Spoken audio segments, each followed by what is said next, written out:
Hello, this is the Stories Beside channel. I release videos every day for you.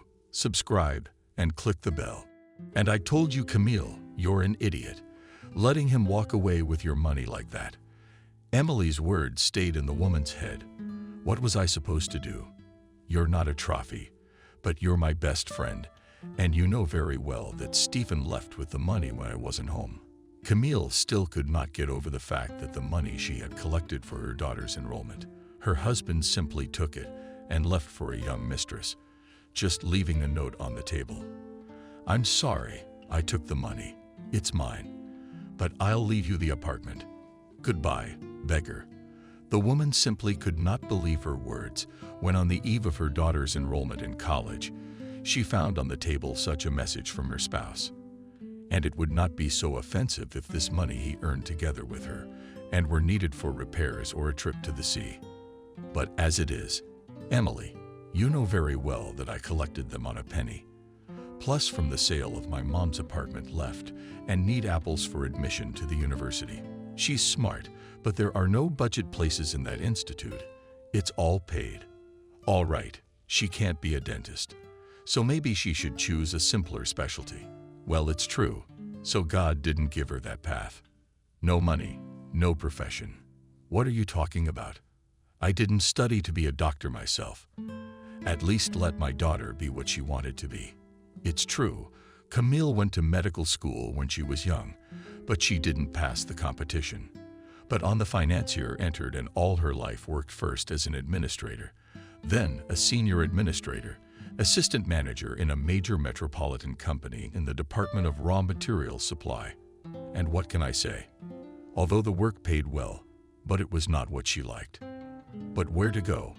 Work was money, and she had to raise her daughter, and she had to pull her husband along. Yeah, that husband wasn't the best spouse.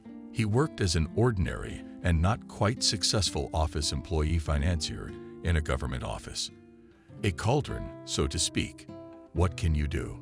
His work itself suited him. After all, you cannot really strain at work, and after just sit and drink beer with colleagues to crack. And then, apparently, there was some mistress who stole him away. But stealing is one thing, but living large is another. And nowadays, not everything is so cheap and accessible. Girl, I'm sorry, but the truth is, you know I've disliked your man since the wedding, and I've always said hide the money, gold, and documents. That's the first thing you should take in case of flood, fire, and divorce. Oh well, don't feel too bad. I owe you the right amount for the first year, and that's enough. She's my goddaughter after all. And then, but then what about me? Well, really, I have to give them back and study for 5 years. Where will I find another 4 years? I don't know what to do. There's nothing left to sell. Well, by the way, I can help you. I have an acquaintance. He's been giving me the runaround for a while. Well, don't look at me like that, friend. I'm a beautiful, glamorous girl. I know I can afford to sigh. Oh, come on. I'm sorry. Tell me about your beau. Is he a banker or a tycoon? Or is he some kind of criminal who can give me money for nothing? Imagine that. He may not give you as much money as you need, but he's the owner of a large but very large company. So he once mentioned to me that he needs a person to manage the company, smart, knowledgeable. And you're my mouse, you're just what I need. Not as pretty as me, but you'll have more brains than me. How's that sound? Well, really, I can handle it. After all, it's one thing to be a senior in my company and control the supply of raw materials and other issue of your acquaintance. But it's a very large company. There, probably, and the level of international need a person with the appropriate training. Don't worry, I'll help you. He really is. The man is normal, adequate, will look at you, at your labor characteristics. If necessary, will send to training courses. So don't worry, and her friend hugged her gently. Camille stroked her arm. Yeah. Things happen in life. You gotta help out. The man will definitely come back, crawling on his knees. That a modern girl needs money and nothing else. And there's love and carrots, as it was in their youth. For them, simply something amorphous and does not exist as such. But Stephen is still walking and crawling, saying, "Sorry, sorry, I want to go home with your cutlets and repairs." Emily, thank you. I'm really getting discouraged. You know my daughter is everything to me. And if I can learn to be a dentist with your bosom, and she'll treat our teeth in her old age, and we'll give her candy and all sorts of sweets. And we both laughed. They did. It's so good to have a friend who will help you borrow money in the end, and enjoy, and will advise you on how to deal with a bit. Camille had known her since she was a little girl. We went to school together. Then they disappeared during college, but then they met again. Camille had taken a friend as a cousin when she gave birth to her, Elon, and never regretted it. Now she's helping her and her daughter. Stephen really was a slippery type. Not only her best friend, but also her mother. Now deceased, though. Although at that time Camille was in love with him and simply did not notice or did not want to notice anything around her, especially did not listen to her own conscience and intuition. Now she is reaping the fruits of her own carelessness. All her life Camille has been pulling her family, her daughter, her house, her work, her husband, who wanted nothing more than to eat and drink with friends. Sometimes, however, to go fishing, to sit, so to speak, dial up and commune with nature. And it turns out that nature just burst into their lives and took her away. And most importantly, seized her hard-earned penny by penny money. But that was only the beginning of what Camille's destiny was in store for. "Camille, you take my advice," said a slightly tipsy Emily. "Best friends, file a divorce. Or better yet, write a statement to the police. Well, say, the money is missing. And confirm that they were. And you just sold your mother's apartment. Emily, I understand perfectly. But he's not going to get that money back. It's gone. Let's just forget it was ever in my hands or in my house." "You said your house. Then I'd better change the locks so the bastard doesn't get the deed to the apartment.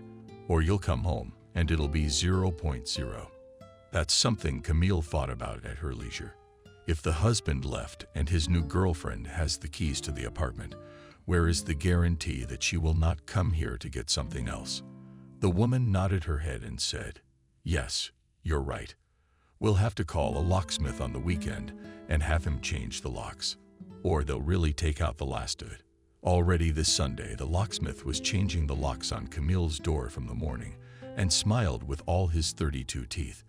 Yes, the young one is smiling and hitting on her and coming to visit, though he's old enough to be her son.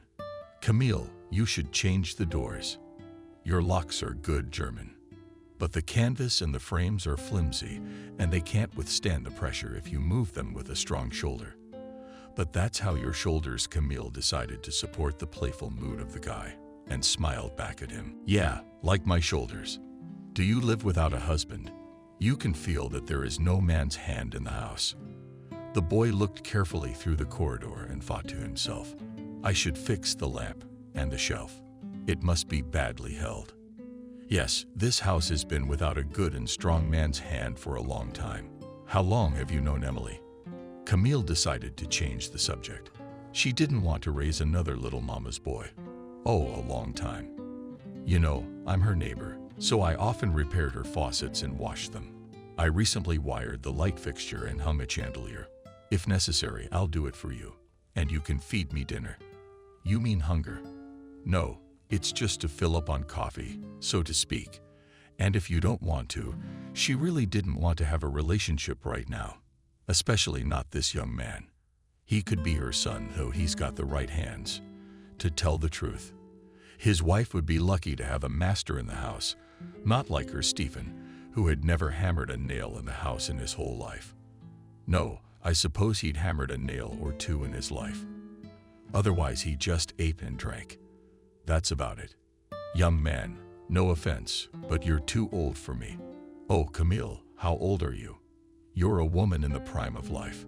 You yourself simply do not realize your beauty and strength, so to speak, of your years." "Thank you very much. I don't even know your name. Unfortunately, you're just Robert, but think about it. Here's my number." And the guy handed me a business card. there's nail a shelf, hammer a nail into a wall, or fix a faucet. In my case, just accept an invitation for coffee or invite me to your place. Okay, I'll think about your offer, but right now, as a hostess, this is not a well-maintained or renovated home. I ask you, Robert, how much do I owe you? It's not much. Give me 200 and we'll call it even. Camille paid the guy and closed the door behind him and exhaled. Well, at least Elon at the Tudors didn't see all that scent, as her grandmother would say. Though well, the woman was actually pleased to hear the young lad say such words. After all, she had long ago waved goodbye to herself, or rather, how she had given up on herself. At least she always looked after herself. She dressed according to fashion, made makeup, but she looked askew at all the harassment of men from the outside, trying to culturally dissuade each of them. Yeah, Camille, you look pretty good. Maybe I do. Emily divorce her husband and have an affair with a young guy, get back on her feet and go out again. She's an empress. She danced around her apartment. And for the first time she smiled at the fact that her Stephen was not in the house. Camille spun dancing to her favorite tune, which hummed under her nose, and did not even hear how John entered the apartment. This is me watching in a good mood. We have an occasion. I guess, father. I'll pay you back. Well, daughter, I didn't hear you come in. No, our daddy didn't return the money. But you know, maybe that's not the point. You've got yourself a lover. You've got yourself a lover. Her daughter was always understanding, loved her more than her father, though she resembled Stephen in appearance, but her character was her mother's. Elon could tolerate for a long time, but when it became unbearable, just became like a tigress protecting her cubs. And when her daughter found out about her father's betrayal, about the fact that he had done such a mean thing to them, she simply went into her room and did not come out for almost 24 hours. And then she just told her mother that her daddy was dead. Yes, in essence, he was dead to Camille. But the woman was already hoping that her husband would come to his senses and maybe even give her the money. But no, she'd given up on them long ago. She'd seen how cunning and money-hungry modern girls were. Elon, let's have dinner. Come on. By the way, Aunt Emily will help us with the money. It's almost time for school, and we have to pay for it. Yes, she'll help us. And not only will she help pay for the first year, but she promised to get me a better job. Wow, maybe I'll have more money though. I need it. New sneakers, and my cell phone is really old. And the girl looked pityingly at her mother, and then at her phone. Yes, phones. Really, the daughter has a rarity. And in the Institute, you need to be not worse than everyone else. Let not better, but she smiled and quietly sighed and rubbed her daughter on the head. I thought you worked part-time this summer.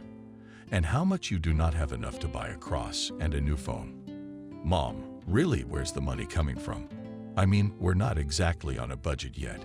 Sweet daughter, that's my job as an experienced financial planner. And Elon gave her mother a hug and a peck on the cheek. But only tomorrow after work on Sunday you'll choose it yourself.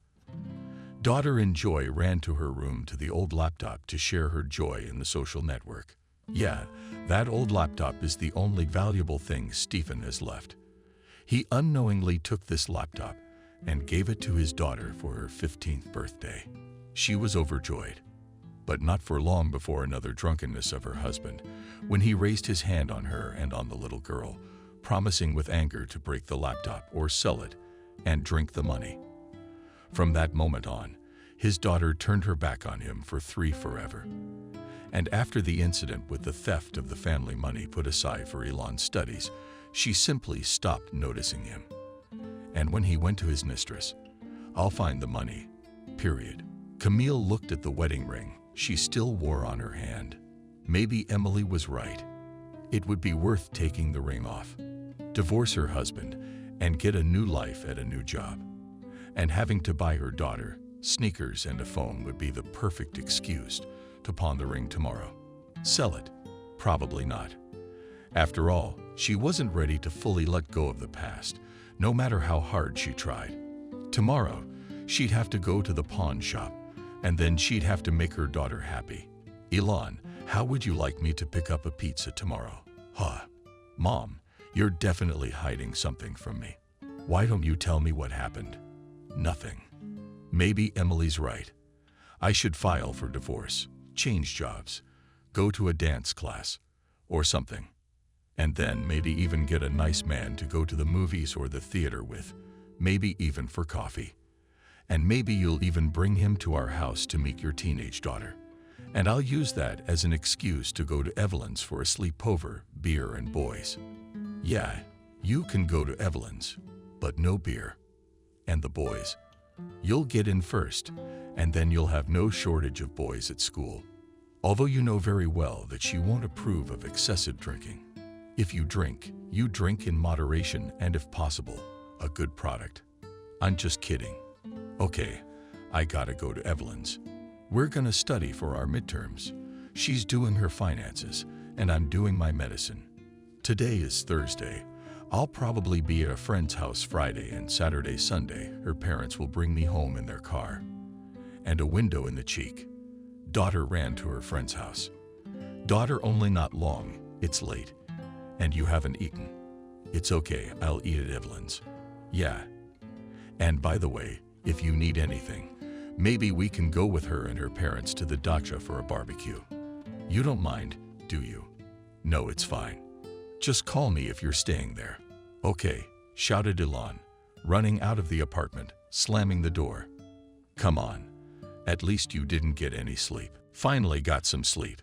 They cooked something simple and at least cleaned the apartment because there was no time. And Camille started to do what she had planned, even though it was already evening, and she had to go to work tomorrow. There was a pawn shop on the way. A couple hours later, Elon called and said she was staying at a friend's house for the night and that she was going to a barbecue on Friday. Yeah, that's it, Camille. Soon my daughter's gonna find a date and get married. Maybe even move to another city. And you'll live alone. That's okay. Maybe I'll find a beau after all.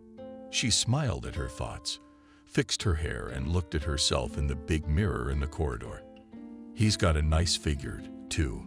His hair is still black wing of the wise raven gives, and the oval of the face is still nothing.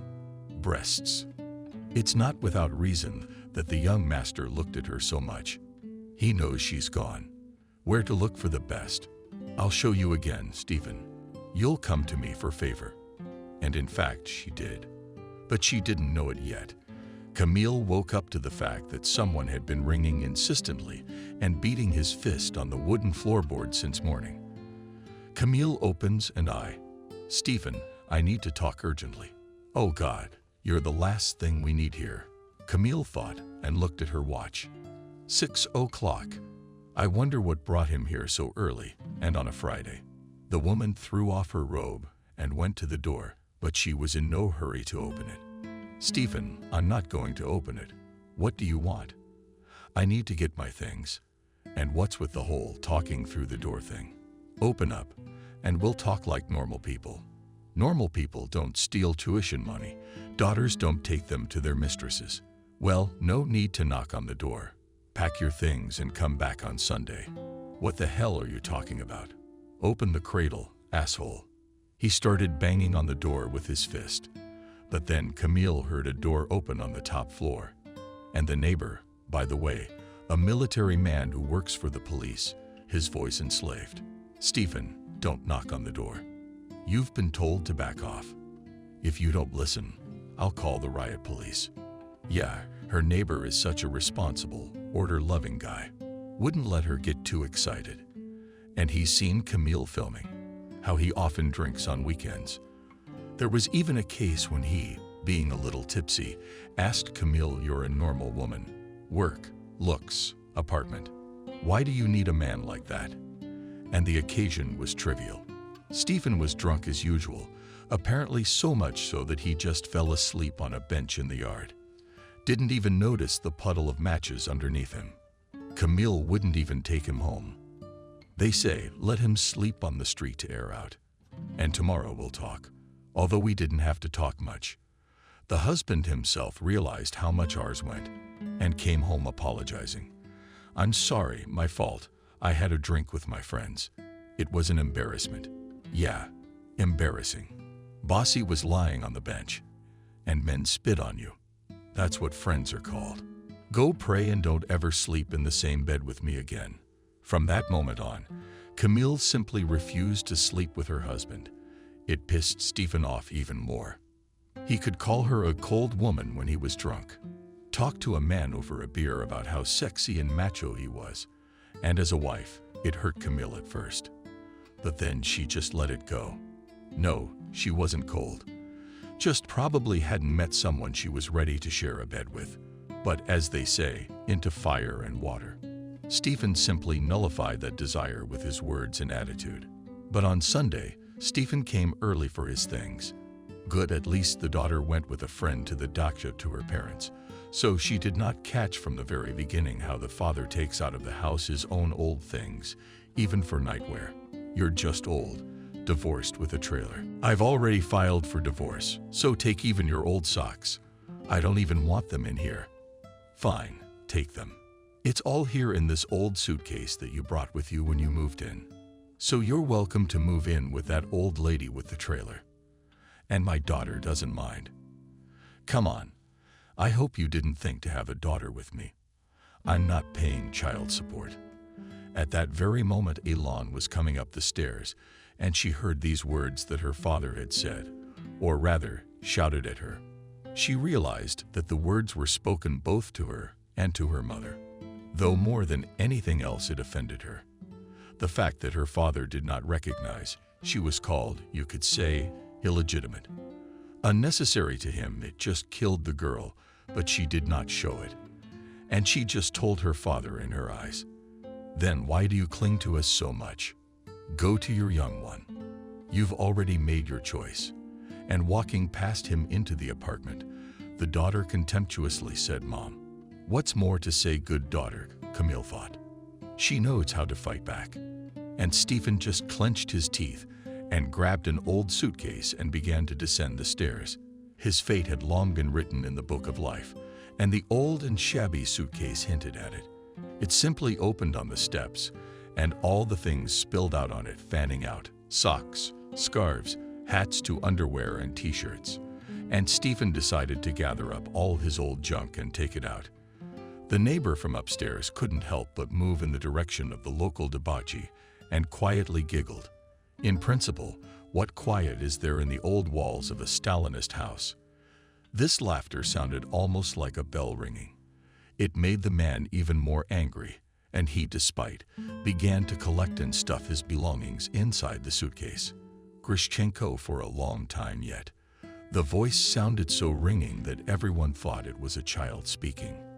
Well, no, it was a young girl, almost a child with doll-like appearance, painted eyelashes, pumped lips and bright makeup, and in her high heels, she gave the impression that if she didn't fall off her high heels now, she would certainly fly away at the next sweep of her painted eyelashes. Yes, a hammer. All around thought, sharply shifting their gaze and attention to this one. Yeah, you've picked a young one. I'll give you that. The neighbor snickered and went upstairs. Yes, she's certainly a beauty with a doll-like appearance. Camille thought and smiled to herself. Such a beauty is not a pity to let go. She takes it all. Although no, she felt sorry for her daughter the money that Stephen took. After all, now the question of enrollment and payment is in doubt. And Elon wanted so much to enroll this year. But nothing, even the worst, can be turned to good. Emily will help. And if the job comes up again, you can live a good life without holy socks. And that's the solution. She smirked, slammed the door, closing behind her own past, which so loudly and scandalously left her house. Mom, what was that exactly? Daughter, though she understood that her father was coming to get his things, but that's just how a daughter is. Apparently, Dad decided to take his old socks and t-shirts out of our house, so you or I wouldn't have to take out the garbage again. Yeah, it's the one with the pouty lips, I can see that. God, what's the fear? My daughter theatrically grabbed her head and went into the bathroom to scream as she went. "Mom, I'm fine. I prepared for the entrance tickets, learn tickets, boys were, but without beer and wash, and sleep for a couple of hours. You'll eat." The mother thought how her daughter has grown for this year, but she will still be a little girl for her. "No, I was fed in another family by the river with yesterday's kebabs, had breakfast, and my parents were brought here. So don't worry, I'm not hungry."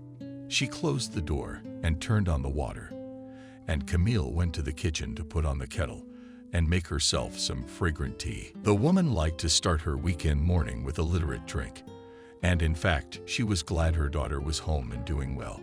Elon was having a great time, and Stephen had finally taken all her belongings. Nothing to remind her of her husband. And he's gonna sue. That's a frightening piece of news. At least I don't have to pay a fee. "Mom, Dad got here early to pick up his stuff." "Yeah, probably about 10 minutes before you got here, which is fine. It's just that I was getting out of the car and my parents and his stupidity just got out of the red Mini Cooper. That's quite a car. Probably wasn't bought with my hard-earned money." And the daughter grinned. After all, she had long dreamed of such a car, but she realized that her mother would not pull it out. Her father wouldn't give it to her. Camille stroked her head and said, "Let's not do this. It's not our headache. How did she get it there? And you know damn well that young lady's father won't." "Mom, I'll tell you more than that. He'll come crawling back in a couple months and say, 'I'm sorry, I'm sorry.' Take her in and feed her. That lip's got nothing but lips and eyelashes. What's she worth? And that dress she's wearing is worth a lot." "How much?" "Probably your entire paycheck for a month at the most." "I understand. But what can I do then? I didn't even realize it was like this. A gray hair on my head. And now it's too late. The money's gone. Dad's gone. I don't care if he shows up. I don't care if he shows up. As long as they don't bring him back. Well, that's my daughter. But don't worry. I'm not taking him back. Maybe your godmother's right about getting him out of here. By the way, you and I were going to go and pick you a phone and a cross at the market today. You okay?" "Yes, but let me sleep for a couple hours, and you wake me up at 9 o'clock, and we'll get ready." Camille nodded her head. And what did she poke her daughter on the cheek with? How good did she smell? It smelled of her shampoo and childhood. And while her daughter slept, she should go through her closet and choose what to wear to town, going through her closet of things. Camille thought that a long time ago, Antonina drove. There are 3 things. One is old, out of fashion. Nothing to wear. I should really throw half of my things in the trash, leaving the minimum. And starting from the beginning and not putting her decision off, she began to tear off her things and throw them on the floor. Enough of her thinking about others. It was time to get herself in order. Looking through the pile of things, from which she selected only 3 dresses and a couple of suits, Camille thought that one suitcase, like Stephen's, would not do here. A package of 3 or 4 should be taken to the dump. "Moth, why did you decide to do a cleanup this morning? What about the market and the mall?" "Yes, you know, my daughter gave me a good meeting in the morning. I thought about it and decided that my closet has as much old stuff in it as his suitcase. I'll probably throw it all in the dumpster and he'll take you shopping. You'll help me pick out a couple of decent suits." The daughter looked at her mother carefully, saying, "Where did we get the capital from?" Camille didn't pretend and took out her purse. I showed her the money, and then my right hand, which no longer had a wedding ring on it. I just pawned the little diamond engagement ring your father gave me when he proposed. Well, really, the daughter couldn't sell it, just pawned it. And then she could buy it back. Maybe my godmother's right. We should cut right to the heart of the matter. You're so smart. You think you're gonna get married. Live with me for almost 16 years. And then we'll talk about it together in our old age. Yes, such 2 old ladies who are already years old and have grandchildren running around, 2 old cats, and without whom we feed meat from a spoon. We're really gonna get a cat. It's been a long time since I've had a living thing in the house. I remember having a guinea pig and a parrot when I was a kid, but we could never get a cat. Then my mom got allergies, then my husband. Did you get one? Where to? I'm thinking an animal. I don't mind. By the way, Evelyn has a cat, a beauty, a PR. A redhead should give birth. So I think we'll get a kitten by New Year's Eve. Just dibs on the cat. They're so cool. Will you be honored? You're the imam. Come on, I got it. All right, come on, get ready. Let's go to the market, and then to TSUM or straight to TSUM. Let's go there. I know a couple boutiques. Evelyn gave me some discount cards, so mom's on the cheap. I've been working a little over the summer, hoping for a nice dress. Maybe that's enough for you. No, you're gonna have to splurge, Mom. Camille hugged her daughter. What a good girl she raised. The way they take care of their mother. And that her ex-husband, who had splurged on a ring and helped her make repairs. She kissed Elon on the top of the head and patted him on the back. Say, let's go get ready. A few hours later, they were sitting in a cafe with their purchases, ordering pizza and juice. God, what a fool she was that she gave her husband and herself and her daughter the minimum of attention. She smiled and looked at her beauty, who was sitting and showing off her new colors on her legs, twirling her phone in her hands, which she thought was really expensive, and told how cool it was at her parents' dacha. Elon. And if we eventually buy a dacha, well, dacha is a strong word. So let it be a small house of 100 hectares. So 5 or 6 garden, raspberries, strawberries, and we'll come on weekends. I'll take care of the berries, plant tomatoes, and then we'll do the planting. Mole, it's not for that there are kebabs to make a camping put a barbecue, folding chairs. Imagine how cool it will be. We will not go for cucumbers and tomatoes, but for example, fry meat and fish on mangoes. You like fish, don't you? Camille closed her eyes for a moment and imagined this picture described by her daughter in front of her eyes. God, really, why did she only come to this now? You know, I still have your great-grandmother. My grandmother used to say you have to grow up to the ground before you can grow a vegetable garden. I guess I have. I really want to plant. There are different berries, onions, herbs. We'll have your barbecue, my herbs, cucumbers, and all that. And a hammock. They sat and ate pizza and talked, and in the evening Camille looked in the mirror in her new suit. There was a new dress on the chair. She had to buy some shoes, blue boots, and she could take her daughter to the institute, to come to the first bell and be embarrassed. Why did you come in an old dress? Mommy, how beautiful you are. How does this suit you? Do you think I won't be ashamed to go to your first call at the institute in it? No, Mom, you know, you have to pay the rent in a week. I got into the competition, but if I don't pay for a year, the place will go to another applicant. The daughter looked guiltily at her mother. I don't know how to put the question further, but Camille tapped herself on the forehead and picked up her cell phone. Emily, hi, and you promised to bring me the money today. I didn't forget. Don't worry, girlfriend. I'm just on my way to you in my new boss's car. Wait, what's that? What new boss? Emily, I really don't understand this. You don't have to. I'll be there in a few minutes. I thought I'd surprise you. But you called earlier, so put the kettle on.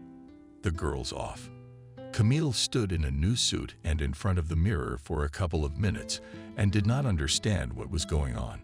Friend money new boss is not clear at all who he is and why goes to a potential employee. Sunday night. Mom, what's going on? Elon saw her mother's face, which from surprise must have stretched in a way it never had before. She looked at her daughter and quietly said, yes, there's Nancy coming to bring money. She says she's going to introduce us to my new boss. I honestly don't understand anything. What's there to understand? If we get the money, we'll pay for school. Maybe we can find you not only a boss, but also a new life partner. And then the doorbell rang so insistently that both jumped from surprise. Well, there's your new boss. And you in a new suit, as they say. You'll meet him with a gun. Elon, don't be silly. He's not stupid, he understands. And Camille went out on wobbly legs, opens the door. I feel like an idiot in this new suit. Opening the door, the woman saw on the threshold smiling Emily, who under the arm held a handsome man of short height, gray hair. That was the first thing that caught Camille's eye, though her friend immediately motioned her off the threshold and into the apartment, saying hello to Elon and introducing her to all the men. Good evening. This is Christopher, the owner of a large logistics company, who at the moment needs an experienced and honest manager, someone like Camille. Camille, meet your potential boss. Christopher, this is Camille.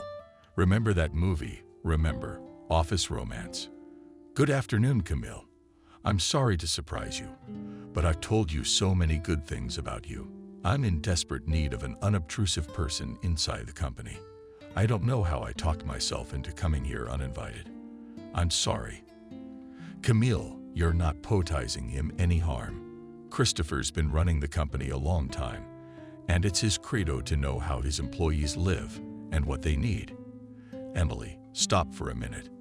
I'm sorry, Christopher, if I'm not mistaken. I just wasn't prepared for the visit, but it's flattering to have good things said about me. Yes, and I'm at work at the moment, but you need the money. Your daughter got into med school, so I'll be honest, having a medic in the family is a good thing, but it's the only reason you want to change jobs in the first place, right? Yeah, and I think you can ask anyone at my job for a decent reference. And can I handle the job you're giving me? You can handle it. You've got 20 years experience. I stood up for my friend, as always, and started to undress immediately to push my companion. Camille, this cake, what there, sweet fruit. Sorry, take it as an apology. It's nothing, really, come in. I'll put the kettle on. We'll sit and talk. I'll show you my resume. As the young people say, diplomas. Maybe you're not suited to a man like me. Let's talk. And then they sat in the kitchen, drank tea, and just talked about everything but work. After 2:00, Christopher abruptly left for work, saying he was busy, which made Camille very wary. Christopher, thank you for stopping by. I apologize if there's anything wrong. What could be wrong? Christopher looked at the woman carefully. I came to see the man to look at my future management company. Yes, that's exactly how you'll manage. Trust my intuition and packed experience. That's why I'm letting you know right away. It's a demanding job, but it's gonna pay good money. He decided long ago that he was taking her on as manager. Sophia's recommendation of his own intuition was no longer important, and the visit to Camille's house itself is clean. Everything is arranged in its place, furnished tastefully. He has long made it a habit to visit apartments and houses where his employees or potential candidates for leadership positions live. And all because the house is the face of each employee. The way things are arranged here, that's how a person works at work. But you never know. I'm sorry, I probably look stupid, and I'm just asking unnecessary questions. It's just that Camille needs this job. I couldn't help myself as usual, and I definitely put in my 0.05 R. And she'll get it if she wants to quit her previous job. Here's to falling in love. Here's my card for you, Camille. If you decide to transfer to me, I'll guarantee you 3 times your current salary. Good working conditions, vacation time. That's it for now. 3 times my salary. But how do you know what my salary is? Oh, I'm sorry, Christopher.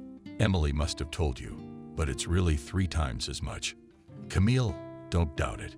If Christopher says it's 3 times as much, it is. Go for it. You won't regret it. Christopher, if you don't mind. Can I have a couple of days to solve the issue with the previous job, but I want to be sure that you will take me to a new job, so that it will not happen that I leave the old job, and the new one will not accept me. Your employment history is at your old job. Camille nodded her head, but she didn't understand what the question was about. So, if I'm not mistaken, your company is called Nicanor & Co. And if you don't mind, I'll come to you tomorrow, make an agreement with your bosses, and put a record of your employment right in front of you. You will be able to start on Wednesday or Thursday as soon as you solve all the issues with the transfer of the position." Camille was standing in the hallway. I just didn't understand what was going on. I didn't know how to react. But Elon stepped in. "Christopher, I'm Elon, Camille's daughter, and I can speak for my mom. She agrees. It's just that she's an old school woman, and she can't just say yes right off the bat." Christopher smiled and looked at Camille and said quietly, "You are accepted. And I'll tell you more. I have already talked to your superiors and received the best recommendations from them. So I hope you will work for me. Emily, I'm waiting for you. The cars will take you home." He nodded his head and walked out of the door, closing it quietly and carefully as if it were his own. Emily shrugged quietly, kissed her friend and said, "But all friend, consider the job and a normal paycheck in your pocket. Go to work tomorrow. Old job and wait for the new boss. All call me tomorrow." And the friend slipped out the door, sending Camille and Delaunay. Air-kissed winked, saying, "It's okay. You can take it easy." When the door closed behind her, daughter and mother looked at each other and laughed. After all, everything really happened as in a joke or other funny comedy. How cool it was. I really feel like a fool in this dress, and so will look at me and think here is the efficiency here called already painted in a new dress, Mom. But everything that is done, all so spontaneous, is done for the best. Did you teach me that? Or not like that, but like this. But understand, this is my potential boss. Yes, he's a man first and foremost. Did you notice the way he looked at you? Just look at his eyes, where they're pointing. I was ready to fall through the ground. It's true that he did look at me in a special way. I mean, I could see it with my naked eye. It's, like that soap opera where the main character devours the hottie with his eyes. Oh, come on. Charming. They're all assholes, daughter, men.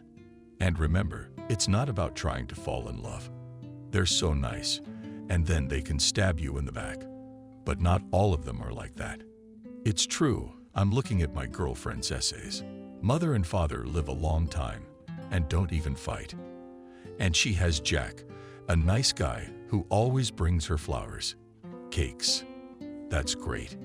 And when she was sick, he'd sit by her and give her tea and raspberries. Daughter, well, not everyone's so good. You have to realize this family is more like the exception to the rule.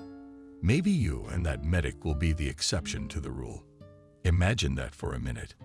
Okay, I will, but not until I take off my dress, say my prayers, and go to bed. Come on, Mom. I'll just sit here for a while. I'm gonna write down all my contacts on my phone.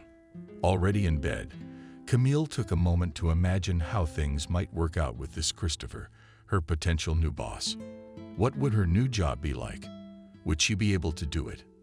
The sun, the sea, and the Yakuts their strong embrace, giving her a calmness that didn't last long. The next day, Christopher did come to work, but immediately went not to Camille's office, but to his old friend and business companion, who was the woman's boss. What can I say? He did not want to let his best employee go, but he listened to his friend's persuasions and let her go. Camille, but Christopher on one condition. You won't hurt Camille. I mean, it's complicated. Her husband took her money, then ran off with a younger woman. It's corny. But Camille's been walking around at work, not herself.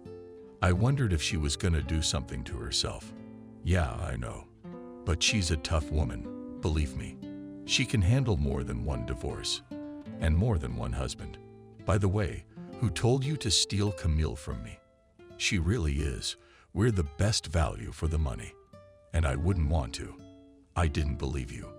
I certainly won't tell you how I found out about such a valuable asset. And by the way, if all the information from her employment history and her profile is correct, you really are losing a valuable employee. But by the way, you're not jumping the gun with your admin staff. What are your two senior staffers worth? You mean Rick and Sam? Believe me, more than one company tried to poach them from me, But the good thing is they started with me from day one, from scratch. And they didn't betray me. They didn't abandon me. Why do I owe them special thanks and respect? Fine, but with Camille, you don't think she's betraying herself. No, Christopher, I know that woman's story. I know she needs money, and I simply can't offer her more financially. I get it. All right, man, let's not hold Camille up about the uniforms. It's all honorable, and I'll meet her in my office. Already got her a new work suite ready for her. Maybe it's a good thing you don't have money for Camille's raise. She's been sitting around too long. This way, she'll have her day. Christopher did a great job renting out the building where Camille worked. It's where he started out. It's a tough career path to own a logistics company. Yes, he could probably tell with his eyes closed, given the number of steps he had traveled, where he was and which office was in front of him. But why go to all that trouble? There's Camille's office. Knock, knock, knock, knock. Camille, good afternoon. And to you lovely ladies, good afternoon. Oh, Christopher, you've been here all morning. Yes, logistics, it's a thing that can't be subjunctive. So as they say, you gotta strike while the iron's hot, said Toshka. Wendy, Camille's colleague.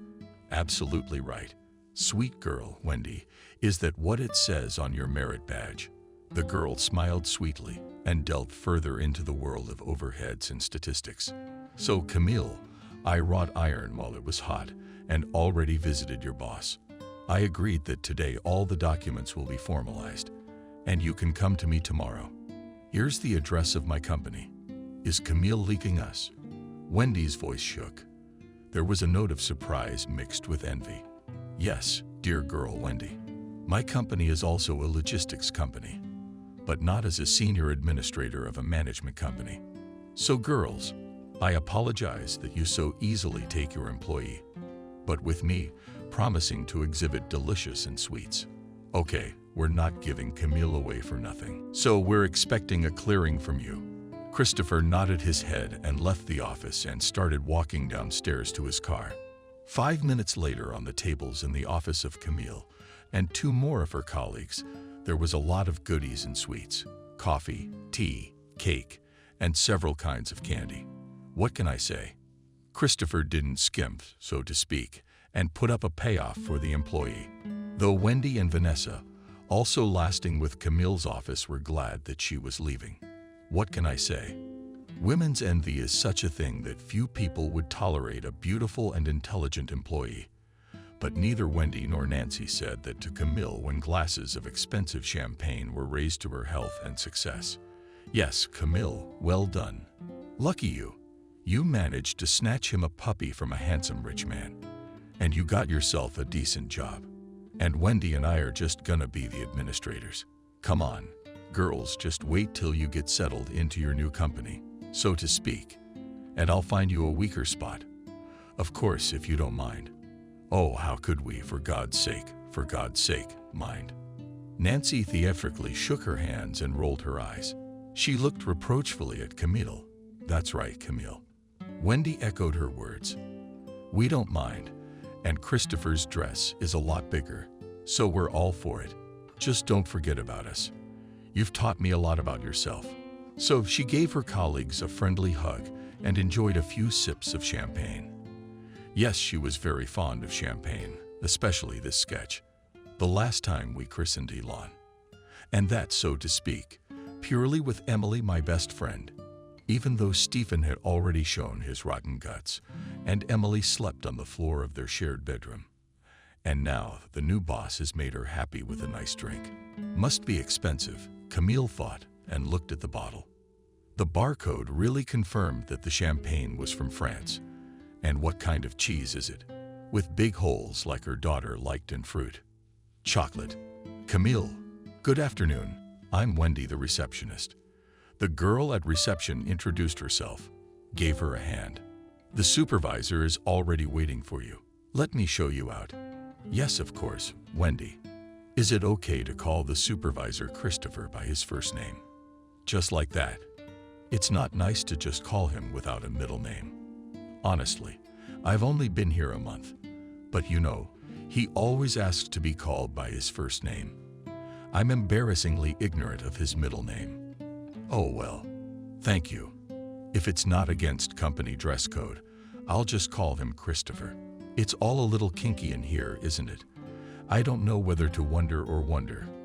Camille thought, but she didn't say anything to Wendy. Don't worry, it's true. It's not against company policy. And as you say, our chief, and as our chief says, helps to create a friendly atmosphere, to keep the emotional component at the right level. Not everyone is like that. Yeah, keep it at the right level. They will sit on their necks with such a party policy, with their legs hanging down, and then they will say that this is the way it should be. Well, maybe it works in this case, but we'll see. Camille thought in her mind, although the unpleasant residue remained. Christopher came Camille, our new employee. The girl reported to the chief about her arrival through electronic communication. Send her up and into my office. I'll be right there. Camille, please go to the chief's office. Wait for him. He's probably in a meeting. And she opened the door and let Camille inside. It's a very luxurious and tasteful office. Lots of space and light. But the windows were probably the first thing that caught his eye. From the ceiling and practically all the way to the floor, organizations that create an effect of space and weightlessness are declared. How beautifully thought out. At least such solutions for the office of the Chief of Men. Camille, good afternoon. How do you like the view from my window? Oh yeah, it's really breathtaking. It's like our 20E or our 21st 20E. The building itself has 21 floors. I'm practically at the top, so to speak. You don't like people walking on your heads, Camille said, and only then bought her tongue. I'm sorry, but I shouldn't have said that to you. I myself can't stand the noise from upstairs or around the sides. You and I are alike in that. I'm the same way. But this building, take my word for it, it's soundproof. So even if you were on the first floor, you wouldn't hear what was going on 20 floors up. Camille nodded her head and smiled. Then she sat down in the chair Christopher had pointed out to her. Tea, coffee. I just don't know what to offer you right now. Coffee, if I may. And Christopher, pardon my indiscretion, what's your middle name? Well, just calling you by your first name. And I'm not used to calling my boss so formally. Well, I do ask all my employees to just call me by my first name, and they shouldn't be embarrassed. This technique really works, creates a normal, friendly atmosphere in the team. And believe me, no one will sit on my neck and chase me around. Camille nodded her head and smiled. When Christopher made her a cup of coffee and placed a box of chocolates in front of her, he sat down and looked at Camille carefully. He mentally noted to himself how beautiful she looked for her years, and the man hoped he hadn't misjudged her, putting a new person in the position of manager. After all, maybe it was a good thing that a new person had been put in that position. He certainly not washed-out eye will assess the situation and point out the shortcomings. What should I pay attention to? Camille, do you realize the responsibility of the job I've entrusted to you? Yes, I do. I don't understand why you chose me, and I hope my friend didn't play a leading role. You're not the kind of man who takes on these jobs on the strength of a friend or a relative. No, I'm not. You're right, but I'll tell you why I chose you. And the first is your credentials as an administrator. They're really excellent. You were very well liked at your old job. In fact, your old boss was very reluctant to let you go. And here's the second thing I put in your favor. You're a new person, not interested, so to speak. It's important to me that you look at the situation in the company from the outside. Look at it and tell me what I should pay close attention to, what I should refine, where I should tighten tails, and so on. I hear you, Christopher. I will, frankly, I will do my best. But I also need your support and the help of your team. After all, you also realize that I have been in this field for a while, but I have never worked at this level. How does your company work? There will be no problems. I have already informed the staff, asked everyone to assist in this work, so you can be calm here. Thank you. I hope that we will live up to your expectations and our own positive characterization. I also hope that you will justify my hopes, and I will try to do everything to make you feel comfortable in my team, so that you justify your own efforts and the potential that you have in you. Strength. It was the potential that drew the eye to Camille. That's what I saw. And that is what Christopher saw in her standing on the doorstep of her own apartment. Strength that poured out of that woman with an inner light that gave no chance for any of that grief to make its way into her surroundings. Then let me show you to your office. You're welcome to stay for a day or two. Put things where you want them. And if you need people to move a table or a chair, call me. And I'll slowly bring you up to speed and the specifics of our work. Nodding her head, Camille stood up with the short man. She went to her new office. It's just as good as Christopher's business space. Lots of light, the same full wall, huge windows. But the curtains are dark, dense. We should change the curtains out loud, Camille said. And that feeling of heavy space. The man immediately understood what Camille needed and smiled to himself. Yes, I notice you also like light and space. Who doesn't? No, don't think so. I don't suffer. Claustrophobia just loves space and lots of light. Put every animal in a cage. How would it feel? Are you comparing yourself to an animal? I wonder what kind. Well, a lion, of course, but a cheetah. Or maybe a black panther. And without expecting it, Christopher started making faces. Have fun, like a child. They were both having fun, and they were laughing like children. So to speak, probably, so would have had fun if a young guy did not enter the office and indecently coughing addressed to Christopher. Christopher, did you ask to come in to see Camille? Yes, David, come in. This is Camille, by the way. Meet your secretary. You need an assistant, don't you? You know, typing up orders, making phone calls, that sort of thing. So David will be sitting here in the reception area. That's where he works. I hope you noticed.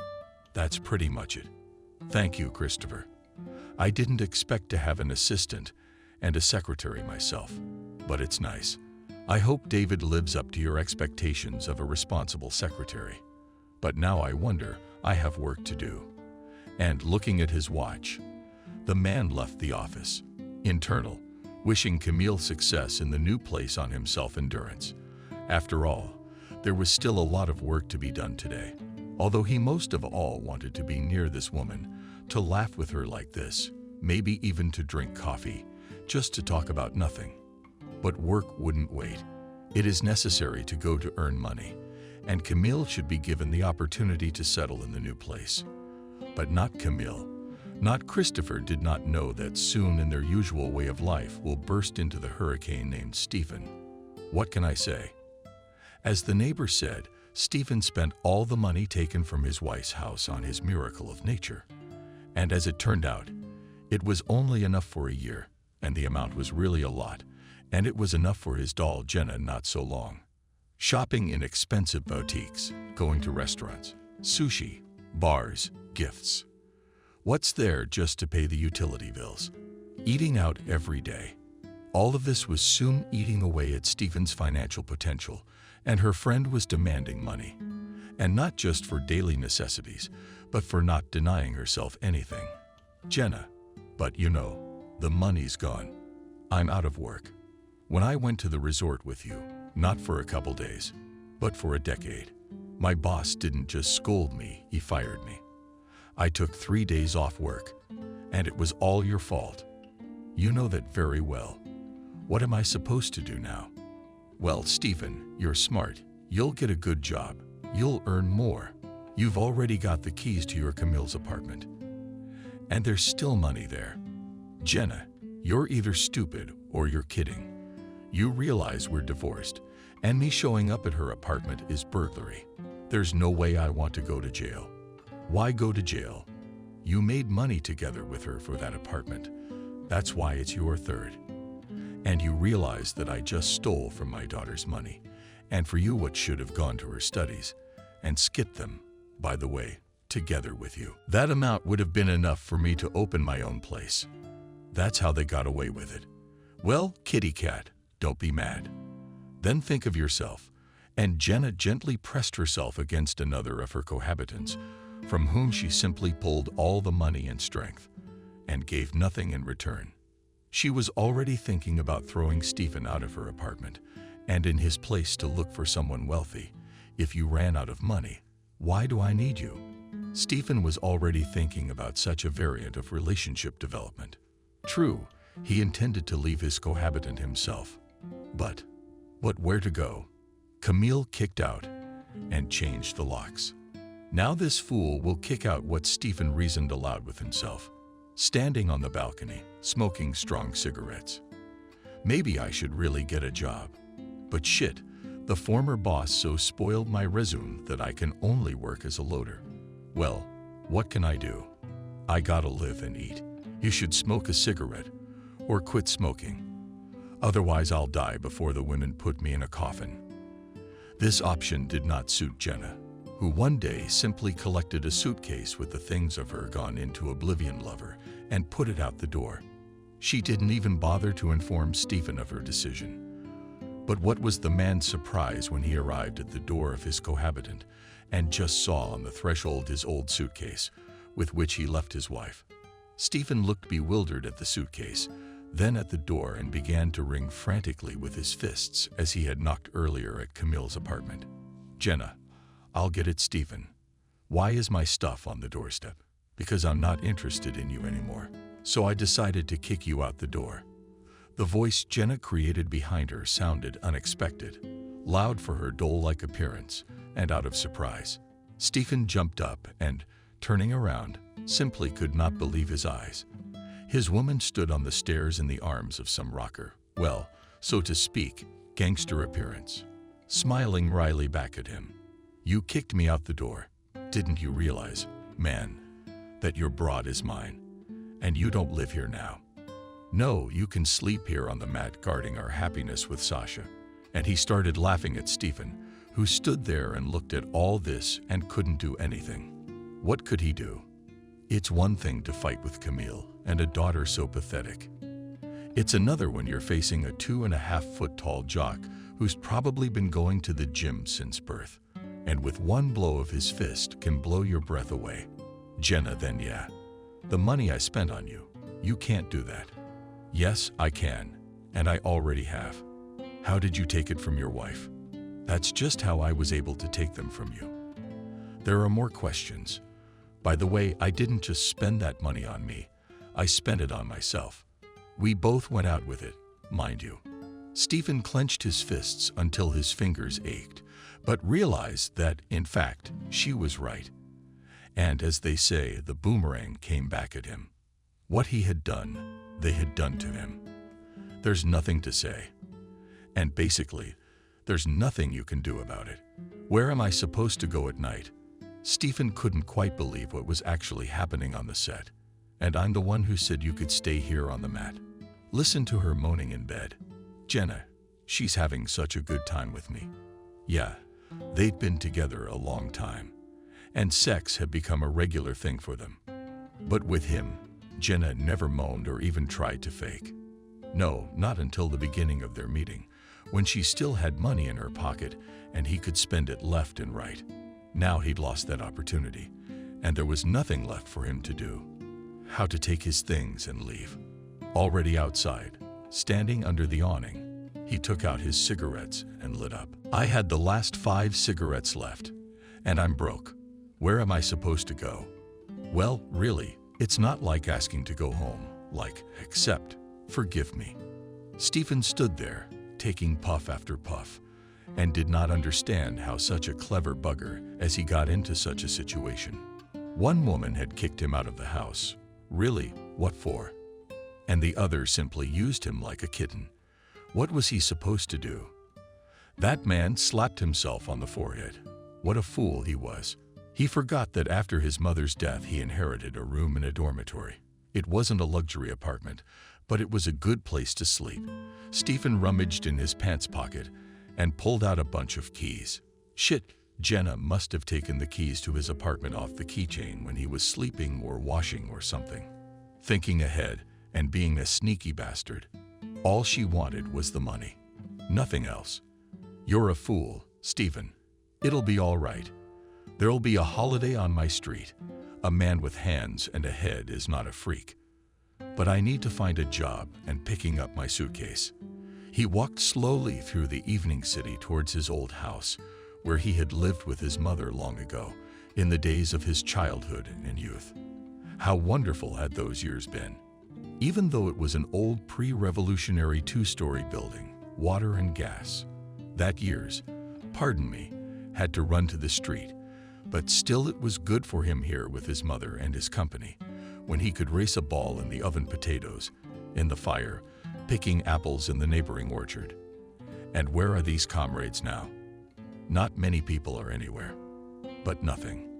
It is possible even in my position to start everything from scratch. He approached his old house when it was already quite dark. Though why should he be surprised? And he had to stomp from one end of town to the other at practically 2 o'clock. What he saw, though, left him quietly horrified. The house looked like the set of some foreign horror movie, old with plaster, skewed exit doors. Everything around it was overgrown with thick decorations, and what was once a small shrubbery has now grown to an impenetrable thicket. Wow! Wow! A house. A nice house. How dilapidated are you? No one hacks through the bushes for an improvised bow and arrow anymore. Yes, Stephen, hello. The voice of drunken neighbor Miho brought him out of his reverie from contemplation of the old and beginning to dust the house. Hi, Miho. Are you drinking as usual? Maybe I should give up this number, but you'll teach me how to live. Yeah.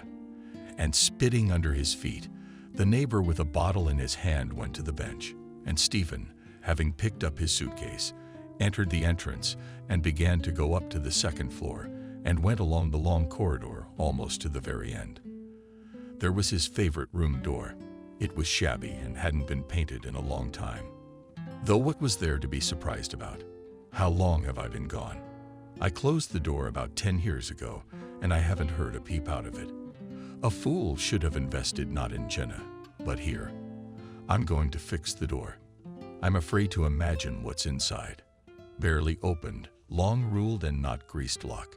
Stephen entered the room and was stunned. An old sofa, a metal bed, a chest of drawers and a closet, a table, a chair. That was all the furnishings. And no, John, there was a small TV on the windowsill, which he had managed to barter from the older guys. I can't remember what it was worth at the time, almost 20 years ago. And now, Stephen, you live here. Good, at least I still have a bed, but I'll have to change this rotten bed and pillows. But it'll do for now. Putting the suitcase on the floor, the man went to the kitchen at least to wash up, and maybe take some boiling water to drink tea. Only now he realized how hungry he was. Oh, you helped. Good afternoon. You didn't recognize me. I'm the one who's been living here for years. Doesn't matter. A long time ago. Yes, I remember you, sir, all the way back. You used to steal canned goods from my basement, and your mama ran away from your father and sold her apartment. She gave all the money to you and bought a diamond ring for her daughter-in-law. She came here and drank a lot. I bet your wife threw you out. Well, Molly, you're as sharp as ever. And then Stephen gave a traitorous cry of hunger, especially loud when the old lady opened the lid of the frying pan with fried potatoes and meat. God, it smells so good. I'm drooling. Hungry. Yeah, I got some. You've devoured it. Here, which once again made a treacherous scream. Then bring me a plate. I'll feed you. You're not going to starve to death. His grandmother put on his plate flavored potatoes and told him how they live here, what happened, who died, who moved where, and all that. And of those who grew up with you in this house, Miho and a couple other people are left. But you know, we don't live here for the good. Damp, mold, fungus. It ate practically the whole house. But where am I supposed to go? My daughter and son died, leaving me without grandchildren. And their apartment was repossessed by the bank. Misha, he drinks. And a couple of old people just living out their days. Good thing our mayor had the roof re-roofed last year. and changed the pipes. Otherwise, they'd probably be swimming in their own feces by now. Molly, this is delicious. Stephen started the potatoes and meat and thought how much he missed it all. The kind of simple food he remembered from his earliest childhood. Come on, let's go to my place. I'll pour you a drink. Remember my children. They went to the old woman's room, which was poor but clean with a characteristic senile odor. But still, you have everything good here. It's not all that good. It's all junk. But how could I save my pension for new furniture? At least I could save up for a TV set. Otherwise, more Nightingale. Sit down at the table. Let's eat. I've got some sausage and bread. I'll pour it on the bread. Stephen drank a shot of moonshine and felt the liquid spreading through his internets, burning him. Oh, the grandmother's moonshine is strong. Where does she get it from? From what raw materials, the man did not want to know. Stephen only quacked, ate a piece of herring and bread, and then looked at the old woman. Pour another drink for your daughter and rest her soul. But don't drink for your son-in-law. Don't drink for that godless man. And she poured him a full shot of murky moonshine. Yes, with so much that the liquor went over the edge and splashed across the table. I see you cared more for your son-in-law. How much more than he? Poured it for the repose of his soul. Stephen thought to joke, but the old woman, apparently, did not understand his humor or did not want to understand, and just sat down on a chair and cried quietly, sodding oxen. Only her shoulders were shaking and tears were rolling down her cheeks. What a fool I am, Stephen thought, and fell silent. The smile was quietly gone from his face, and he didn't feel much like drinking. Molly, I'm sorry. I said something stupid without thinking. Don't cry, or your blood pressure will start to skyrocket. What am I supposed to do then? Nothing. Stephen, get your drink for the taking. Go get some rest. I've got to get my own bed. I don't want to spend the night poisoning my soul. Stephen drank a shot of vodka, ate a cucumber, and left the room. Without saying a word, he quietly closed the door. What can be said? Old women are living out their lives in this dilapidated bar on a senile pension. And who will bury her? Only the state. And who will bury you? Stephen, the cage, or Alka? Never. Maybe Elon, but she doesn't seem to have much love for her father. Whatever kind of father I am, I'm not. He went quietly into his room, opened the window, took out a cigarette and lit it. Yes, the last one in the pack. And there's no one to shoot. Right. I'll start quitting tomorrow until I get a new job and make a decent income. And now to bed. He kicked off his shoes and pants. He hung his shirt on the back of the old desk and threw the blanket off the bedspread. Yes, the bed would have to be changed, but there's plenty of time for that. Tomorrow, I'll have to wash the bed, scour the papers for job openings. I'm willing to go as a longshoreman. What was he supposed to do? Not beg Molly for a plate of potatoes and a shot of moonshine. That's how you get down to the level in a short time, which, even after all that he had been through, he did not want. Only after putting his head on the pillow, the man instantly passed out. He didn't even notice how he fell into a deep sleep and slept until almost noon. He woke up from the fact that the rays of the sun were falling on his face, and it was getting quite hot. Man, that's a good one. I'd forgotten how hot it could be in this room and how bright the sun could shine. I'll have to get some curtains from my mom's stockpile. I don't want you peeking at the sun in the morning. And wash the windows and the floors. Stephen stood barefoot on the floor and looked around. Yeah, it's a lot of work. I'll have to use a rag today and tomorrow. I don't have a man's job, but I'll have to. Stood up and smiled sweetly at the new day. And there was so calm and joyful on his soul, as probably had not been since the day when he met Camille and realized that it was her he would take as his wife. It was nothing. He would show her how to be successful and self-sufficient. But first he had to get his house in order, get a better paying job, and, Molly, good morning. Hey, sneaky, how did you sleep on your mammy? On the bed. No nightmares from the dead. Why? No, I slept like a baby. It's still good to be in your own house, or rather, a room, even if it's a ruin. Don't you have anything to live on? Well, I won't have any money yet. I'm sorry, Molly. I won't give you any money, I'm telling you, but I'll feed you. Give me a plate. I still have some potatoes left from yesterday, but I won't give you much. I'll share with you only the crumbs until I retire. Thanks for that. Stephen took some potatoes, snacked on yesterday's pickle, and smiled at the old woman and kissed her on the cheek. How good it is that there are such neighbors as this old woman who would give the last but help. At least she can live on her own. There's nothing to get a job. Thank you. But first the cleaning, then the laundry. I found soap and powder at my mom's. Yeah, we're stocked up. Something to remember my mother by. Already in the evening, collected dry linen from the ropes and moved into bed. Stephen sat down on a chair, put his hands on the tablecloth and stood up. It's nice, clean here. It's all right, that poor knave thing. Here's Camille Capello he took. At least now he's sorry. Like that sly devil, she took all his money. Though it was his own fault, Stephen said quietly and stood up and went to the kitchen to fry potatoes and eggs. Strangely enough, but in the closet, in the bedclothes he found and his mother a certain amount of money, a stash, and in new bills. That's great. Good, at least it was rubles, not coupons. There is something to live on for the first time. And then there will be work. Money will come in. Maybe I should help my daughter Elon. I don't think she's so bad. We'll see. The man ate and talked to himself. It was easier for him to think, so to speak, to talk his plans out loud. All right, we've eaten, and that's good enough. Let's just go to bed.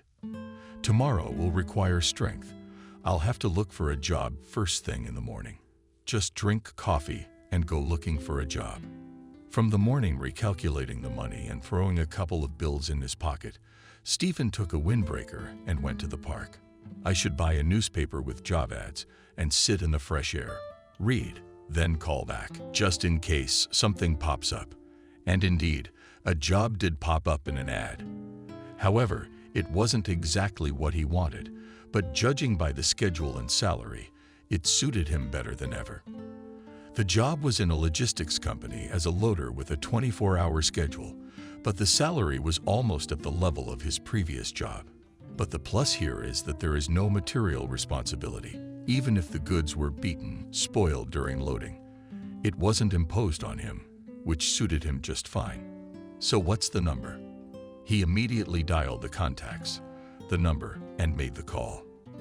After a couple of beeps, a girl picked up the phone and a pleasant voice immediately said, "Hello, Manager Miranda here."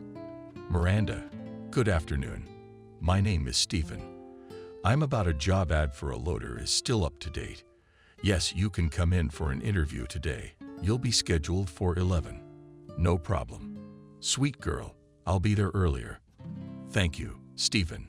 We don't have to. We also have applicants booked at different times, and we don't want to create pandemonium." "Got it. I'll be at your place at 11 o'clock, then. Give me the address." And quickly wrote down the address in pencil on a piece of paper. Stephen was rubbing his hands together. It'd be time and paycheck.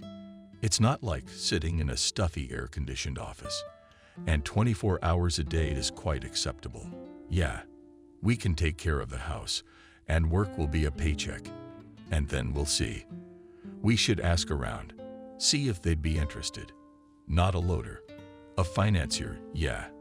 Exactly, a financier, even if not so advanced, and a willing worker. But I'm still a specialist. The bosses even awarded me 3 certificates. But Stephen doesn't have to choose yet.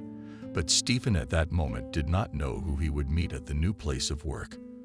An hour later, the man was already standing under the office of a large logistics company and looking at the building itself, if they're renting such a space, apparently.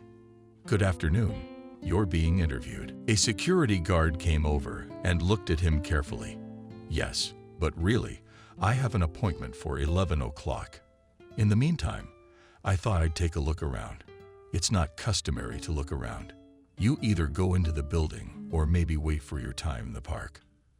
And the guard already pointed to the park, located not far from the office center. Stephen looked at his watch and did not argue, but simply nodded his head and turned around and went to the park. It was only 10:30. There was still plenty of time, but I didn't want to annoy the guards. Yes, if they have such guards, then, in fact, the company is a solid company working honestly and without deceit. That suited Stephen. He chose the nearest bench, from where there was a beautiful view of the entrance to the building, and began to wait. "Good afternoon, nice girl," Miranda said to Stephen, smiling, having read the name tag on the admin girl's shirt. "I'm interviewing for 11 meters. Where do I go?" "What job opening?" Her pretty face lit up at the sight of a potential employee, quite still cute. Stephen, of course, did not want to say that there is an interview for the position of a loader, but who knows how they have a system here. Yes, the position is for a pretty girl, not a pretty girl. Don't look at her. Well, I'm not looking at her. I just need to know where to send you, to whom, and to which floor. And in that respect, well, I'm the one for the loading dock, clearly said the girl with the pretty face from Wings. "Let's go to Kevin in the basement then. You take the elevator down to the ground floor and there at the guard post. Ask for Kevin." "Thank you. And you can use the elevator right here," and he pointed to the elevator in the lobby. "Or do you have a special freight elevator for movers?" He wanted to make a joke, but the girl looked at him so that Stephen immediately realized that his humor would not be understood or accepted here. Well, the hell with you, makeup. The doll is probably as self-serving bitch as his ex Jenna, who simply worked through his money, leaving the man with a nose. Turning around, he pounded his fist on the receptionist's counter and, without even saying thank you, went to the elevator. "Good afternoon. I'm here to interview for Kevin. You're for the loader position." The voice of the guard sitting at the entrance sounded indifferent. "He's kind of talking to the wall, isn't he? Wait, he's out right here. He'll be right back." That guard was too curious at the entrance. "He's so indifferent, you'd never know how they work here. But I guess there's no such thing as a one-time thing. All right, we'll figure it out as we go." Even though what he had seen had shocked him, and the man completely forgot about security work and everything that not so long ago he cared about. The basement door opened, and the first to enter the basement was a presentable-looking man in an expensive suit. A man in an expensive suit who led his Camille by the hand. They were chatting sweetly, discussing some of their work issues. But by the way the spark ran, it was very clear between them. They were definitely lovers, or at the very least, they were just beginning an affair. Stephen stood and watched, and couldn't say a word. She was working here. I wonder who. "Good afternoon. I understand that you are Stephen, an applicant for the position of a loader?" asked the man walking next to Camille. "And I, Kevin. Have you had experience as a loader? Term or able to work or loader?" Stephen did not find what to answer. He just didn't know what a Rockland was. But he'd heard of a loader, though he'd never worked with one. He just didn't know how. And Camille just stood next to this man and looked at her husband with a kind of bewilderment mixed with pity, saying, "You've come all the way from Stephen, from being an office financier to being a loader. Yes, you realize I used to be a finance guy, and I don't know what a Rockland is, even though I've heard of movers. Yeah, that's a bummer." Kevin looked at him appraisingly and rubbed his beard. He realized that people don't just go from being a finance guy to being a custodian. "So why did you leave finance like that?" "We just need someone to work in finance." But that's when Stephen's legs gave out completely. What could he say? He stole money from his daughter, who's Camille's wife. Right there now, she saved up for years and left with it for her mistress. And she just missed that money, ran away from him, threw him out the door with a suitcase. Yes, there, Kevin, meet Kevin. This is my ex-husband, and he lost his job, so to speak, for family reasons. You just don't get the wrong idea as a professional. I think he'll get the job, but you gotta train him. He's your husband. I thought you said you were divorced, But Stephen and I split up. We decided to get a divorce. So why don't you give him a job in finance? I'll see if I can get him fired in that position. You can always fire him if you need to. Well, if Camille put in a good word for you, and in a managerial capacity, I think you should probably come by tomorrow. Come to my office in 313 on the 3rd floor at 10 o'clock, and I'll take you to the finance department to see the head of the department. Let him talk to you. Talk to you. I'll put in a good word for you, and Camille's already given her review. I don't think there's gonna be a problem. I hope you won't be a problem. No, don't worry. I can drink, but strictly on weekends, and it won't affect my work. Good, then I'll wait for you tomorrow at the agreed time, and don't be late. Stephen nodded his head and turned and went to the exit. This was a turn he had not expected in any way. His Camille, whom he called an old woman with a trailer, was not just younger when dressed, but became a luxurious woman, working as a manager. That's quite a turnaround. Going outside, he took out a pack of cigarettes and smoked, standing on the porch, and did not understand how to be further to go to this job and serve under his former wife, or to go look for another. But what can he do but count other people's money? I don't know shit, and I don't want to be a longshoreman. I'm always sweaty, dirty, carrying heavy loads. What's the point? He threw the cigarette butt into the trash can near the entrance and was about to leave, but turned back and saw Camille coming down the steps. She was a damn good-looking woman with a nice figure and nice clothes. And how did she smell of expensive perfume? But hello, Stephen. Watching movies, going out and hiding all the money I've been saving for school. What new wife or mistress doesn't feed you, doesn't give you money? Oh, come on. By the way, thanks for sticking up for me and helping me with my job. Yeah, the bitch kicked me out the door. So where are you living? My mom's room on the block. You remember I told you about it. Well, I've heard about the old room in the demolition yard, but as I recall, it was inherited from my mother, who died about 10 years ago. And the whole time, the room was abandoned. Why derelict? It was empty, yes. At least now I've cleaned it up, made the bed, hung some old curtains. You couldn't sit in your own house with your wife and daughter. So you decided to leave the young ones. And what did you end up with? A battered look, no money, and a bed in an old room. Camille, don't push me. It's bad enough in here as it is. That bitch Alka kicked me out of the house like a kitten and brought a new holich into the house. And they're probably right. They're living off my money today. Stephen, don't make me laugh. This money I collected pennies for our daughter, whom, by the way, you called illegitimate. So please don't say another word, lest I regret putting in a good word for you. She threw her head down and walked to the bus stop. And as luck would have it, she had to stop by the IRS, solve a delicate issue, and run into her ex-husband on the way out. Well, that's a bummer. This boor takes offense at someone for simply kicking him out the door. Good for you. That Jenna showed you what you're worth. She was on the bus, and she was mad at herself. I don't know why or at whom. Well, I guess Mother Fate was finally able to pay her ex-boyfriend back in full, punishing him in a way she wouldn't have punished herself. But on the one hand, she felt sorry for Stephen, not adapted to life, unable to earn even for himself. He'd gone for a walk. Maybe she shouldn't have stood up for him. Let him work as a longshoreman. He'd know what it's like to get his white office pens dirty, to carry heavy loads and all that. No, I don't. My pity, it's gonna get me killed. She said it out loud on the bus and didn't think people could hear her. You're the pity roll. A young man sitting next to her was holding a beautifully grown kitten. Yes, they got a cat that's been fed here. Now I'm sorry he's gonna shit on the mat. They're all grown up. Well, you can have a little one, like mine. He's already trained in all cat manners.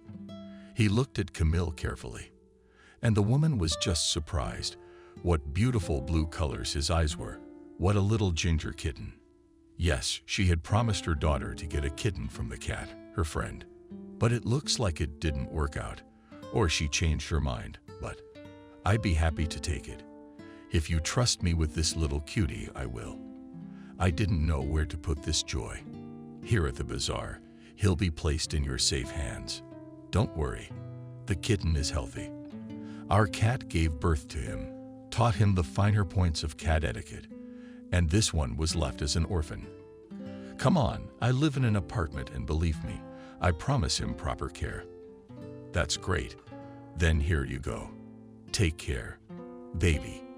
The guy gave the kitten to Camille and patted it behind the ear, thanked the woman, and got out. She drove and fought.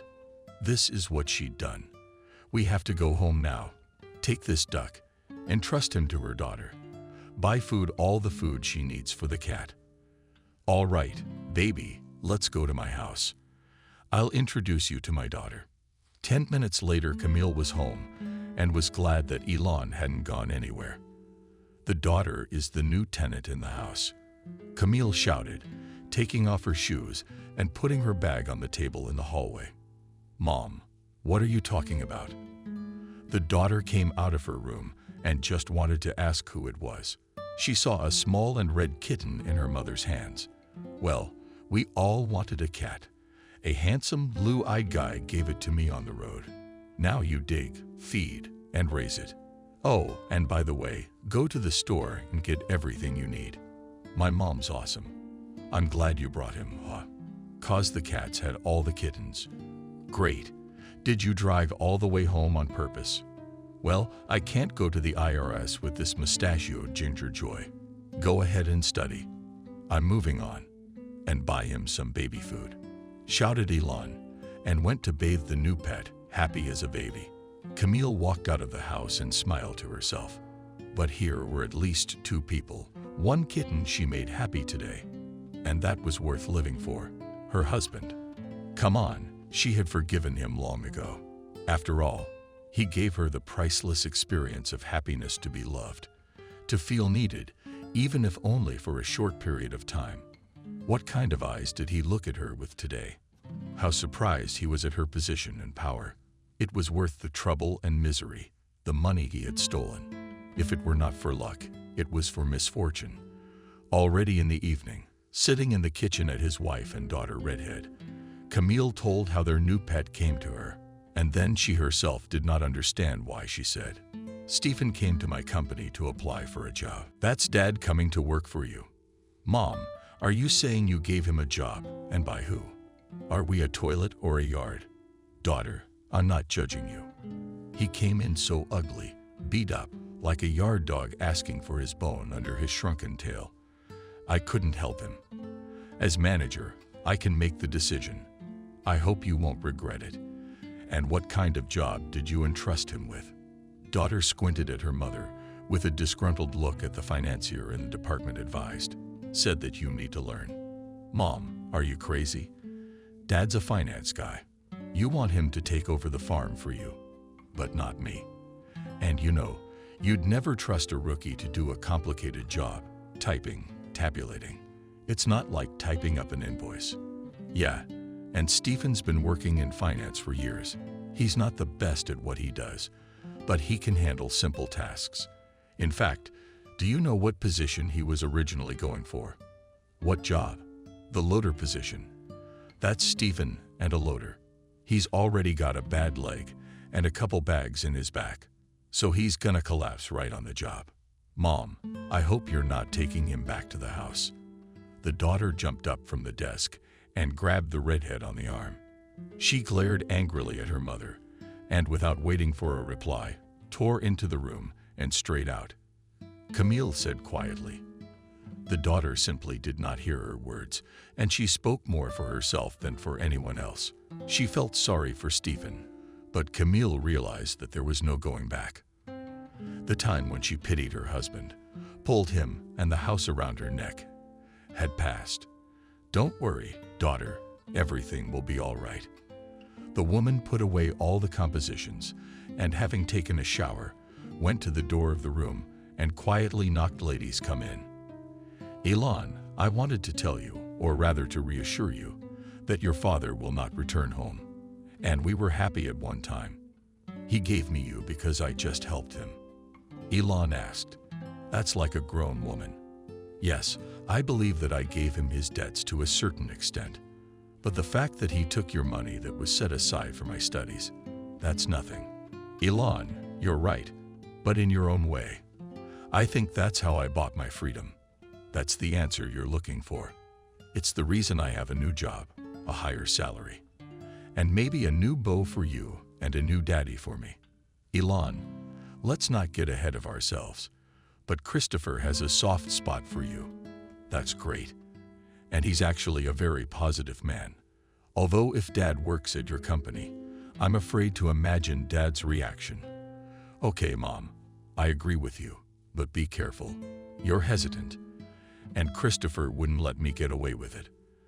The next morning, Camille almost fell on the doorstep of her own company. Stepping out of the elevator and rounded the corner on the way to her office, she came nose to nose with Stephen. The man was standing outside her office, holding a bouquet of white daisies and stomping from foot to foot. Stephen, are you doing something? Camille, from surprise, even almost fell to the marble floor. It's Camille. I'm sorry about everything. I brought you your favorite daisies.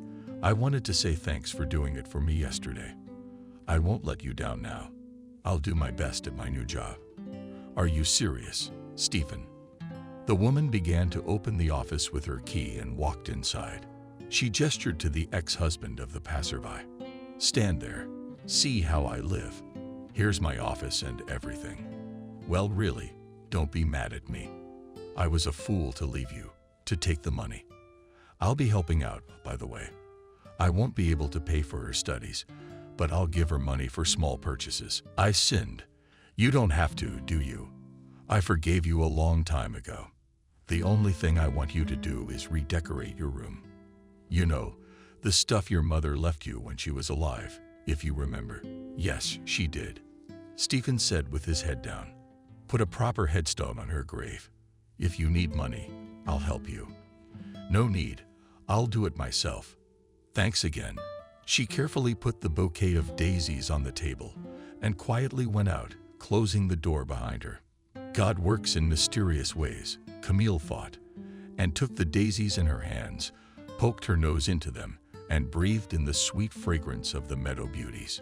Camille stood at the window and smiled to herself.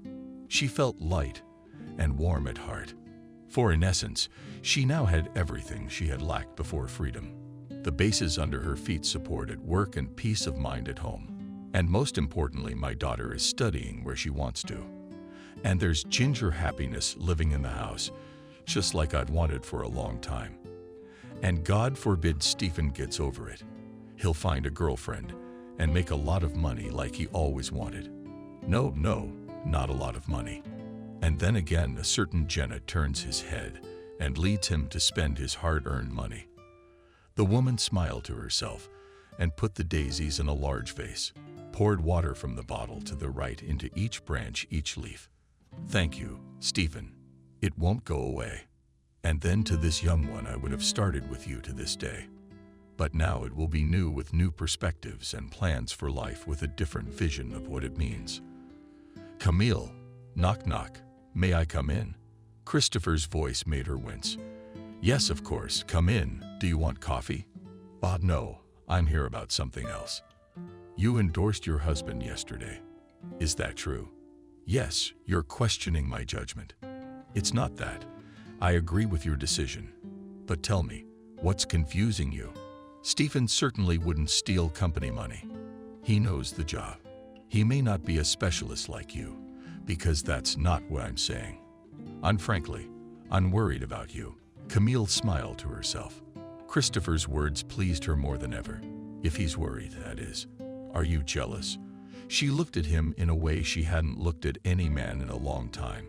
Her boss's reaction once again confirmed her suspicions. He was in love with her, and the appearance of a spouse, even though a former spouse was on the horizon, made him jealous. If you like to think so, yes, and he's the one who brought you the daisies. Camille didn't know what to say. It didn't seem right to say nothing. And to say that the flowers were from her husband, even though he was her ex-husband, was to overstep the bounds of the fragile relationship the feelings that had begun to bud between them. And they both knew that, so they didn't want to take it to the extreme. Christopher, it doesn't matter who gave it to me. Just understand, it's my past. I let it go. Understand me and forgive me. And if you feel the need to fire him, that's fine with me. But just please give Stephen a chance to prove himself. If he fails, I will fire him with all proletarian hatred. And you, dear Camille, for this decision of yours. Dinner at the restaurant in my company. Are you inviting me? Yes, this Friday, and I won't take no for an answer. The man smiled and made a theatrical vow. He left Camille's office. Jesus, she thought. Is it really a holiday on my street? And the woman really felt like Cinderella who got to the ball and squeezed her eyes shut. Camille ducked her face into the bouquet of daisies, allowing new feelings to rush into her life. And then whatever happens from there. Maybe she'd get lucky and Christopher would really be her prince. She'll find true feminine happiness for once.